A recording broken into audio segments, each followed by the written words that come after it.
four-time Miss Olympia Jay Cutler. Welcome to my channel, Jay Cutler TV, and make sure to stay in tune with the newest and updated videos. Subscribe below, guys. Thank you so much for following along.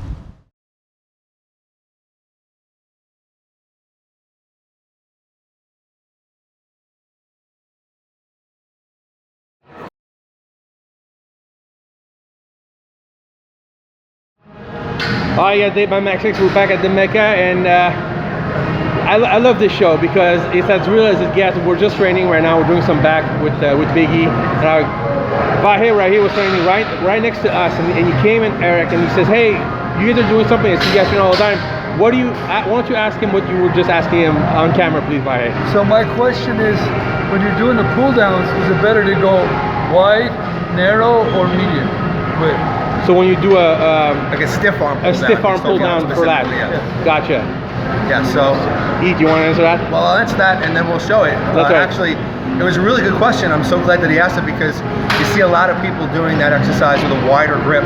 And on that particular movement, it's better to go with a closer grip because when you bring your arms closer together and you come towards the top, there's much more of a stretch on the lat. And since with the stiff arm pull down, we're looking to build the width of the lats, you want to get that stretch. When you go out wide, the lats gets kind of slack at the top, so you're not really getting that stretch and you're not getting an optimal contraction. So you really want to go shoulder width or even closer in order to optimize that movement. So it was a really good question that he asked. Thank you so much for asking the question. We appreciate it. Thank you so much. Hey guys, we're here on Be Built by Broser, and we're in the third room of the Mecca, the hottest room in this place. And we are going to be doing, I'm going to demonstrate a very important exercise for triceps, the overhead dumbbell tricep extension. The reason why this exercise is very important is because it works primarily the long head of the triceps, which has the most mass in the triceps. So it's responsible for building a very, very big arm if that's something that you want. The only thing with this movement is that I see a lot of people do it and they make three very specific mistakes. The first mistake that I often see people make is that they are pressing the weight rather than doing an extension movement, or they're doing some type of a hybrid in between. That's just a very, very bad error because you're going to engage more of the shoulder and less of the tricep, so you're going to get less tricep activation. The second mistake that people make is using too short of a range of motion, which we see people trying to use too heavy of weight, and this usually is they're not going to full stretch all the way at the bottom. They're only using the top range of the motion, and this way you're not really activating the long head to the greatest degree. You're not getting a stretch on the triceps, so you're definitely not getting the most out of the movement. And the third mistake that I often see people make is that they will keep their elbows too far forward. So if they're sitting down, their elbows will come forward, which actually isn't working against gravity completely, so you're not getting as much tension on the triceps as you should, and you're not getting a very good contraction at the top. So you'll see how I change that movement. I'm going to change all these mistakes at the very end and show you how to properly execute the movement without any mistakes.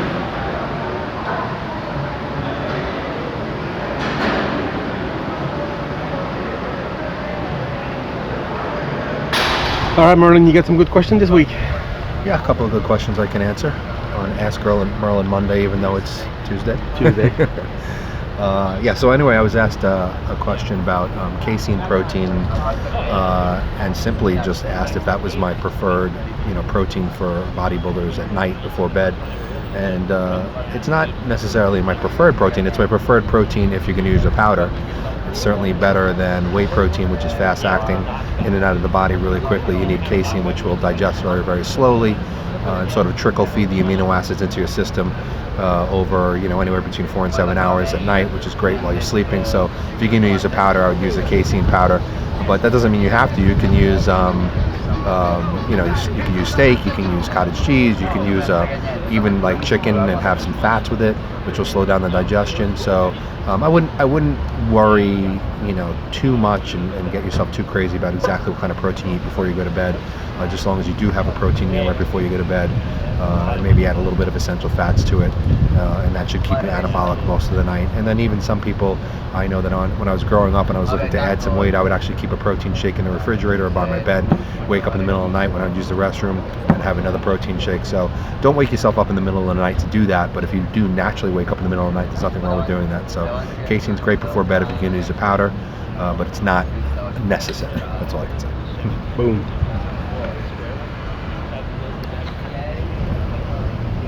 All right, so another question I was asked is about waist size. I was asked, after years of weight training, my waist has become blocky, even when my abs are visible. I used to have a 29-inch waist.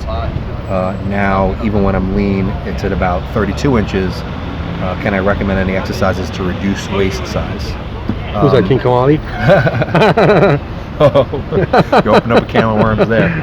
But, well, yeah, I mean, there really isn't any exercises that you can reduce waist size. I mean, the truth of the matter is that almost all of us, as we've progressed through the years, if we've gained weight, our waist size is going to increase along with our muscular size in every other body part. You know, even though Dexter Jackson, to use a good example of somebody who's been at this for a very long time, he used to compete as a bantamweight, you know, like 148 pounds or something, and now competes at 248 pounds or so. While his waist is still small, there's no way he's as small as it was back then. Just impossible to do. I mean, some of the reasons for that is obviously there's going to be some muscle growth in the abdominals, there's going to be some muscle growth in the lumbar region, in the obliques, just from heavy lifting. Of course, also eating, you know, 6 meals a day, as we tend to do over years and years and years of time, is going to push the stomach out a little bit, just from getting full a lot. And then also there is from lifting, you know, doing movements like deadlifts, squats, leg presses, bent rows. There's a lot of pushing out and intra-abdominal pressure, and that's also going to push out on the abdominal wall and stretch it a little bit. So it's kind of inevitable that your waist is going to get a little bit bigger. But, you know, some of the things that you could do to at least keep that under control is, number one, is not to have large meals. It's better to have more frequent smaller meals so you never get you know, too overly full. Another thing is you can wear a weight belt during certain exercises where there is a lot of pressure in the abdominal wall to help keep the abdominals in. Plus, also, you need to be conscious of the fact that you're not pushing out too much on your abdominal wall. You know, if you're a bodybuilder, a powerlifter has to do what they have to do to have the most power, or a strongman, but a bodybuilder should control the waistline even during those lifts and just try to keep the abs tight rather than pushing out against the wall. As far as exercises go, you may want to avoid weighted abdominal exercises so that you don't thicken out the abdominal wall too much more. And the only other movement that I could recommend, that I would strongly recommend in this case, is doing abdominal vacuums, which works the transverse abdominis, which is kind of like it's kind of like a corset around the waistline. And if you will be willing to, I think first thing in the morning is the best time to do it when you're on an empty stomach. If you can lay on the floor, or actually you should probably Google stomach vacuums and you'll see how to do it, but you can do them laying on the floor, you can do them on all fours, you can do them standing. But what you're basically doing is sucking your stomach in as hard as you possibly can, like you're trying to suck it into your spine, and you want to hold that position tight for, you know, about 10 seconds, release for about 5 to 10 seconds, and then hold it again for 10 seconds. And if you do like 10 sets of 10 seconds every morning, that will help to pull the waistline in a little bit, and it'll also help to signal the brain to tell your waistline to stay tighter. You'll be holding it in tighter subconsciously. You won't have to think about it while you're just walking around. So that can help. I know Schwarzenegger, all those guys years ago who used to practice the vacuum poses on stage, which you don't see as much anymore, they all practice the vacuum quite often as part of their abdominal workout. So it does help to keep the waistline smaller, but don't get too caught up in trying to keep your waistline the same size as it was when you were 50, 60 pounds lighter, because it's just not going to happen. Very cool. All right. Thanks, E.